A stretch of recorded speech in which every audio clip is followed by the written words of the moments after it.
আসসালামু আলাইকুম এভরিওয়ান। আজকের এই ভিডিওতে 2024 সালের এসএসসি পরীক্ষার্থীদের ডাচ বাংলা ব্যাংক কর্তৃক বৃত্তি প্রদান করা হবে, সে বৃত্তি সম্পর্কে বিস্তারিত আলোচনা।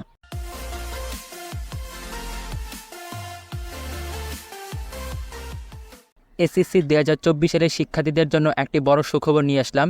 ডাচ বাংলা ব্যাংক কর্তৃক এসএসসি 2024 সালের শিক্ষার্থীদের শিক্ষাবৃত্তি দেওয়া হবে, যেখানে বিশাল পরিমাণ একটি বৃত্তির ব্যবস্থা করেছে ডাচ বাংলা ব্যাংক। প্রথমে ডাচ বাংলা ব্যাংক কর্তৃক বৃত্তি কবে আবেদন শুরু এবং শেষ হবে। ডাচ বাংলা ব্যাংক কর্তৃক বৃত্তির আবেদন শুরু হবে 14 মে 2024 সাল থেকে, অর্থাৎ আগামীকাল থেকে, এবং আবেদন শেষ হবে 8 জুন 2024 সালে। আর ওয়েবসাইটের মাধ্যমে প্রাথমিক বাছাইকৃত প্রার্থীদের তালিকা প্রকাশ করা হবে 12 জুন 2024 সালে। এবার আসা যাক বৃত্তি ন্যূনতম যোগ্যতা সম্পর্কে।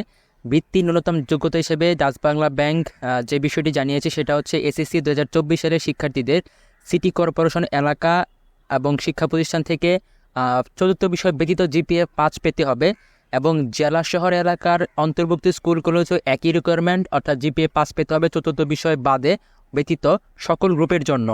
আর গ্রামীণ বা অনগ্রসর অঞ্চলের শিক্ষা প্রতিষ্ঠানের জন্য জিপিএ 4.83 অর্থাৎ জিপিএ 4.83 পেতে হবে, ফোর্থ সাবজেক্ট ব্যতীত এই মার্কসটি পেতে হবে। এই মার্কসটি পেলে তারা আবেদন করতে পারবে। এবার আসা যাক কত টাকা দেবে এবং কতদিন দেবে। ডাচ বাংলা ব্যাংক কর্তৃক এইচএসসি লেভেলে অর্থাৎ আগামী 2 বছর এই শিক্ষাবৃত্তি পাওয়া যাবে, যেখানে প্রতি মাসে 2,500 করে টাকা দিবে, এবং প্রতি বছরে বার্ষিক অনুদান হিসেবে পাঠ্যপুস্তক ক্রয়ের জন্য 2,500 টাকা এবং পোশাক পরিচ্ছদের জন্য 1,000 টাকা। সেই হিসাবে তোমরা 2 বছরে প্রায় 37,000 টাকা করে পাবে। সর্বশেষ বিষয়টা হচ্ছে আবেদন কিভাবে করবে।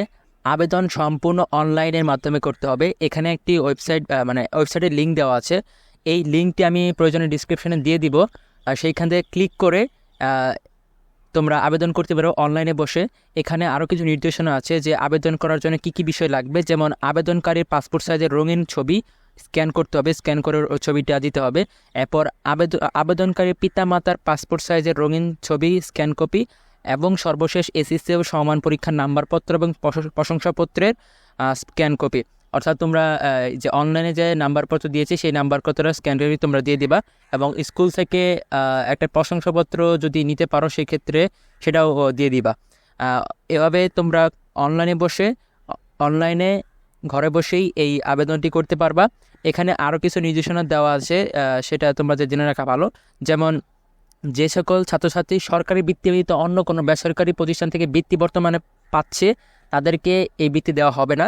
আরেকটা বিষয় হচ্ছে গ্রামীণ এবং অনগ্রসর এলাকা অবস্থিত শিক্ষা প্রতিষ্ঠান থেকে উত্তীর্ণ ছাত্রছাত্রীদের জন্য বৃত্তির শতকরা 90% নির্ধারিত থাকবে, এবং মোট বৃত্তির শতকরা 50% ছাত্রীদের প্রদান করা হবে।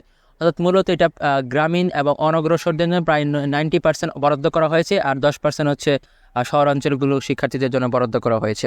এই ছিল ডাচ বাংলা ব্যাংক কর্তৃক এসএসসি 2024 সালের শিক্ষাবৃত্তির গুরুত্বপূর্ণ তথ্যাবলী। এই ছিল আজকের ভিডিও। সম্পূর্ণ ভিডিওটি দেখার জন্য সবাইকে ধন্যবাদ।